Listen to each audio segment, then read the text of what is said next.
Hello বন্ধুরা, village পুতুল কিচেনে আবারও একটা নতুন রেসিপিতে সবাইকে স্বাগত জানাই। সবাই কেমন আছেন? আশা করছি সকলেই ভালো আছেন। আমি প্রথমে কড়াতে কিছুটা পরিমাণ সাদা তেল দিয়ে দিচ্ছি।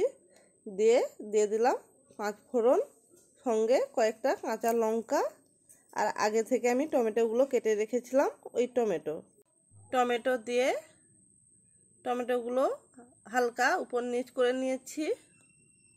করে পরিমাণ মতন লবণ, হলুদ দিয়ে দিলাম। দিয়ে আবারও ভালোভাবে উপর নিচ করে নেব। কিছু সময় টমেটো কষিয়ে নিতে হবে।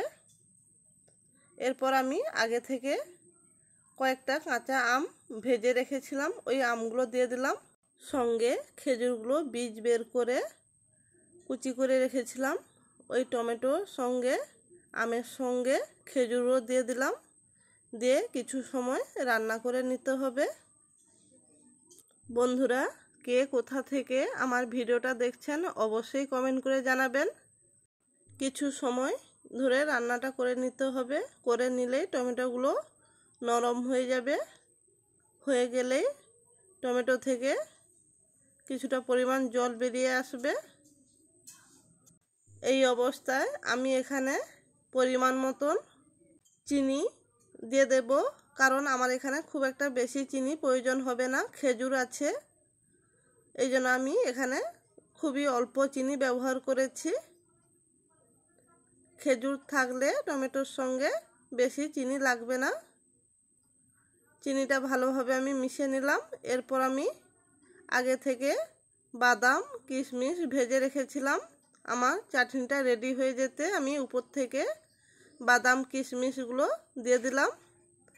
দিয়ে এখানে দেখুন আমার চাটনিটা খুব ঘন হয়ে গেছে, তাই হালকা একটু পাতলা করে নিতে হবে। আমি এখানে অল্প পরিমাণ একটু জল ব্যবহার করছি। আপনাদের জল প্রয়োজন হলে আপনারা দিবেন, না হলে দেওয়ার প্রয়োজন নেই।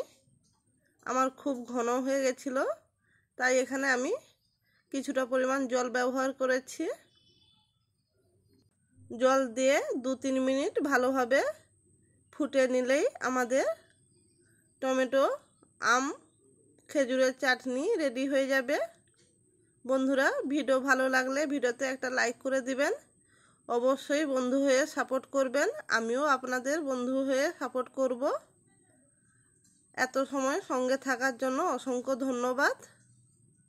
আমার চ্যানেলে নতুন হয়ে থাকলে চ্যানেলটি সাবস্ক্রাইব করার অনুরোধ থাকলো। বেল আইকনটিও প্রেস করে নেবেন। আজ এই পর্যন্ত বন্ধুরা, আবারও দেখা হবে নতুন কোনো রেসিপি নিয়ে। সবাই ভালো থাকবেন, সুস্থ থাকবেন। সবাইকে টাটা, বাই।